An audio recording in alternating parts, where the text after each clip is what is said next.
Hi there. Today on the channel, we're going to get medieval. And by that, I mean, I'm going to show you guys how I make chainmail. Now, a lot of you probably don't know that I make chainmail. My more consistent viewers will know because you all know me. It's a thing that I picked up about a year ago, and I've really enjoyed it. I feel like it's genuinely the first thing I've ever been good at. So,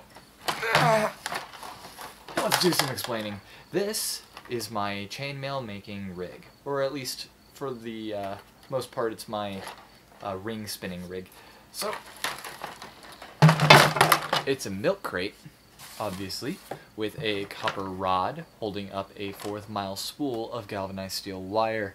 Now this stays in here, and one end of the wire gets put into this aluminum rod that is attached to a drill. This thing dies a lot. That's how much I do this. Aside from that, inside the milk crate, I keep a couple pairs of pliers, not jewelry pliers. I really need to get some of those, but not right now. I really like the kind of character that these kind of pliers give the rings. It's kind of just a personal thing that I like. A pair of wire cutters. Really nice ones. These are Tekons. They kind of they're a little bit harsh on the hands after a while, after like 2 or 3 really long coils that I have been making lately. So there's that. And I also have my ring container, which is getting kind of hefty at this point. Yeah, I keep them in a coffee pot, or a coffee ground pot, because it's convenient and it has a lid. So now that I've shown you the stuff itself, let's get into kind of how my process is for spinning everything. See you guys in a minute! Now, before we move on to the fun bits, there is one part of my kit that I forgot to mention, and it's a very important part. Gloves, because I like keeping my skin and preventing blisters as best I can. Because when you're spinning the wire, you're going to be, at least in my case, holding onto it a little bit to keep the tension while you spin, and that I don't want to risk losing my skin by moving fast enough.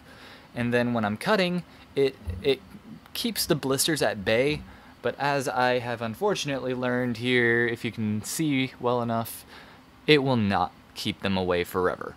I had to take a couple days off to kind of keep from being in horrible amounts of pain.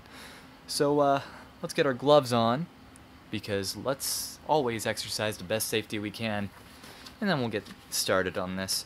Keeping with the safety theme here, keep in mind that you saw about a 1/4 mile of wire sprung up in a tiny spool. Try to keep this stuff from flying around and spinning too fast, because otherwise it's going to hurt people. And we'll come back to this during the wire spinning segment, which we're getting to right now. Now this is going to be a little bit more awkward than normal, because I am not spinning how I normally would, because I'm sitting behind a camera tripod. But we're going to do the best we can here. What I do is I stick the wire in the hole in the wire, or the rod, and then I start spinning. Now you can see I'm keeping the tension pretty well. I move a variety of speeds while I'm doing this depending on my mood, and you just keep this going up for a while. Start how you like to, however you feel is going to get you the best along. Sometimes when I'm really good, I can get really fast, but occasionally that causes wrapovers, and you shouldn't worry about that entirely. It's a learning experience. You will have less wrapovers as you get more experienced. And a wrapover is just when the wire overlaps itself. It's my phrase for what I call it. As you can see here, just going along here. You can go as fast as you really want. Now, I don't want to keep doing this because my roommates are asleep, so I'm trying to just keep the noise to a minimum. So we're going to stop right there, and we're going to cut that. Now, remember what I said about the tension here? Well, now these rings are wrapped around themselves, around a smaller source than its beginning. So actually, when I cut this, both sides are going to spin. You want to keep your fingers as far away from this end as humanly possible, because believe me, it hurts when you get whipped. And since I am on a glass table here and there is going to be some extra bits flying around, I am actually going to tilt this up. Now, when you're also cutting, keep a hand on the other side, because the other wire side, the coil and stuff, is it's very tense. So I'm gonna kind of prop this up the best I can, bring in this, and then hold on to the other end. Whew. Thank goodness we did not get a rapid spin, probably because my coil is pretty short and not very tense. Whew. It's a gamble every time though, so always exercise the best caution. I'm going to take this end and put it in the hole that it comes in the little coil right there, and that keeps it tense. And then I'm going to take my wire cutters and cut the loop right here that is attached to the hole. If I can do it, because again, I'm at a different angle than I normally would be. There we go. So then you take your coil off. You can take your drill away now as well, because we're going to talk about the cutting aspect of all of this now.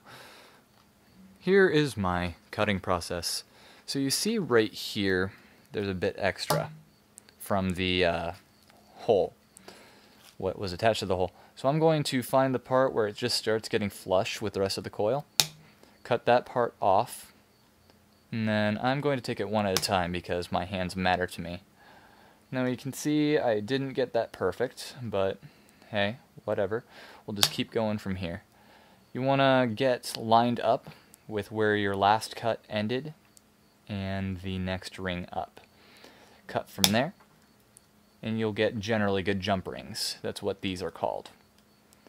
We will eventually turn these into chain links, probably, and then turn them into other things. But that's just a very basic tutorial on how to make these, how I get started. I do a variety of different things with these. Right now I'm making a rather big project that I won't really talk about here. And I am usually making jewelry with these. In fact, I'm going to an event and I'll be making stuff for that. Stuff for the tournaments.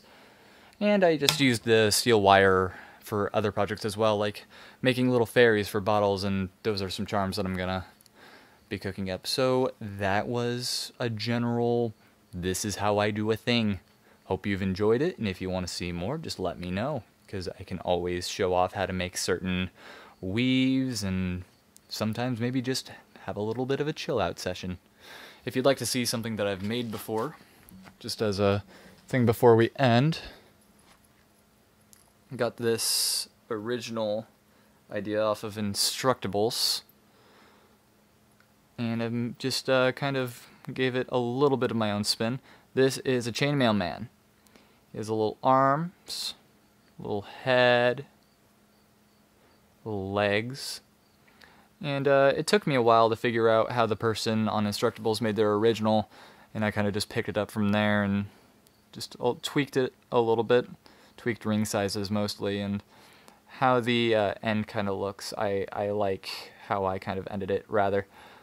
It makes a little good pendant, and I enjoy making these the most, because after I figured it out, it just kind of clicked, and it was great. So yeah, that's it. Hope you guys enjoyed this, and take it easy.